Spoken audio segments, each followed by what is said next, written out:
္ဂလာပါ2025ခုနှစ်ဇွန်လ23ရက်အတွက်ဘာမာ briefing ရဲ့ညနေပိုင်းသတင်းအစီအစဉ်ကိုတင်ဆက်ပေးသွားမှာဖြစ်ပါတယ်။ရှင့်ကူးမြို့နယ်ကစေယုံကိုစစ်တပ်ကပုံကျဲမှုထိခိုက်ဒေဆုံးမှုရှိရဆိုတဲ့သတင်း။နှစ်ပေါင်း28နှစ်ကြာလက်လွတ်ထားခဲ့ရတဲ့ထိကပ်ပလဲစစ်စခန်းကို KNL ပူးပေါင်းတပ်တွေပြန်လည်သိမ်းပိုက်တယ်ဆိုတဲ့သတင်း။ထိုင်းနိုင်ငံကိုတရားမဝင်ဝင်ရောက်လာတဲ့မြန်မာ42ဦးဖမ်းဆီးခံရတယ်ဆိုတဲ့သတင်းနဲ့အခြားစိတ်ဝင်စားဖွယ်သတင်းတွေကိုတင်ဆက်ပေးသွားမှာဖြစ်ပါတယ်။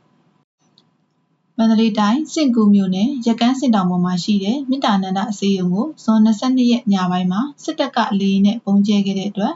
မိဖွားပြီးစကလေးမိခင်တဦးသေဆုံးပြီး12ဦးထိခိုက်ဒဏ်ရာရရှိခဲ့တယ်လို့ဒေတာတွင်းမီဒီယာတွေမှာဖော်ပြထားပါတယ်။စေယုံပေါ်ကိုစစ်ကောင်စီတပ်ကည7:00 နာရီဝန်းကျင်မှာဘုံနှလုံးကျဲခဲ့တဲ့အတွက်တာဖာမီးရဲဆောင်အပါအဝင်အဆောက်အဦ3လုံးပျက်စီးခဲ့တယ်လို့သိရပါတယ်။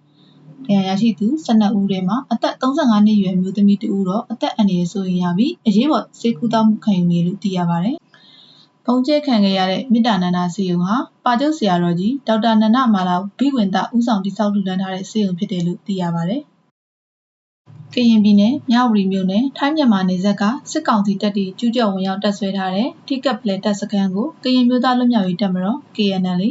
ကရင်မျိုးသားကာကွယ်ရေးတပ်မတော် KNDO နဲ့ပူးပေါင်းတပ်တွေကဇွန်လ22ရက်နေ့မှာ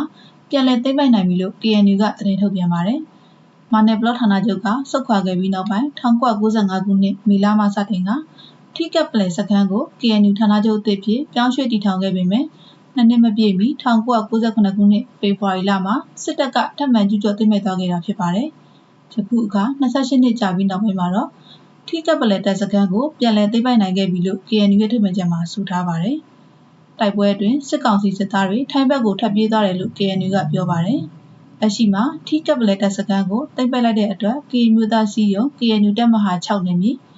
မြန်မာထိုင်းနယ်စပ်မှာ KNU ကထိန်းချုပ်ဖို့ဘောလီဖြူဟာ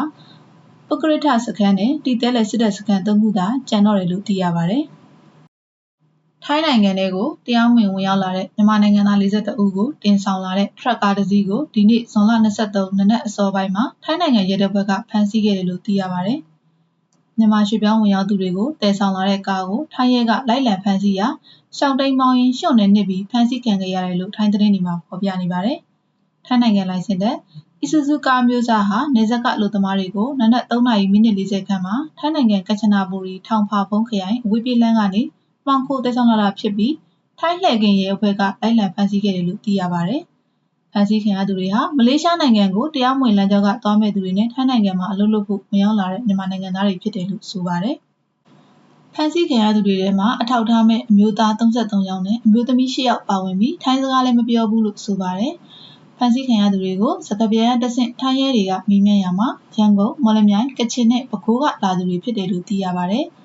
ဖမ်းဆီးခံရသူတွေက10ဦးကဘန်ကောက်မှာအလုပ်သွားလုပ်ဖို့ရည်ရွယ်ပြီးပွဲစားကိုတဦးလင်ပတ်1000ငွေပေးခဲ့ရတယ်လို့ဆိုပါတယ်။နောက်ထပ်33ဦးကတော့မလေးရှားမှာအလုပ်လုပ်ဖို့အတွက်ပွဲစားကိုတဦးလင်ဘတ်9500ပေးခဲ့ရတယ်လို့ဆိုပါတယ်။ဖမ်းဆီးရမိတဲ့မြန်မာ42ဦးနဲ့ထိုင်းရင်မောင်းကို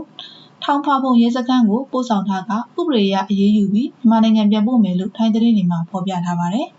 ။ကမ္ဘောဒီးယားလိုင်စင်ပါရင်းဒီဝင်ရောက်ခွင့်ထိုင်းပိတ်ပင်နေဆိုတဲ့သတင်းကိုတင်ဆက်ပေးပါမယ်။ထိုင်းနိုင်ငံဘက်ကစီနဲ့တငွေ့တင်သွင်းမှုကိုကမ္ဘောဒီးယားဘက်ကတားမြစ်တဲ့ကြေညာချက်ထုတ်ပြန်အပြီးမှာလက်တုပ်ပြန်တဲ့အနေနဲ့ထိုင်းကလည်းကမ္ဘောဒီးယားလိုင်စင်ပါမော်တော်ဆိုင်ကဘေးတွဲဆိုင်ကလက်တွန်းလဲ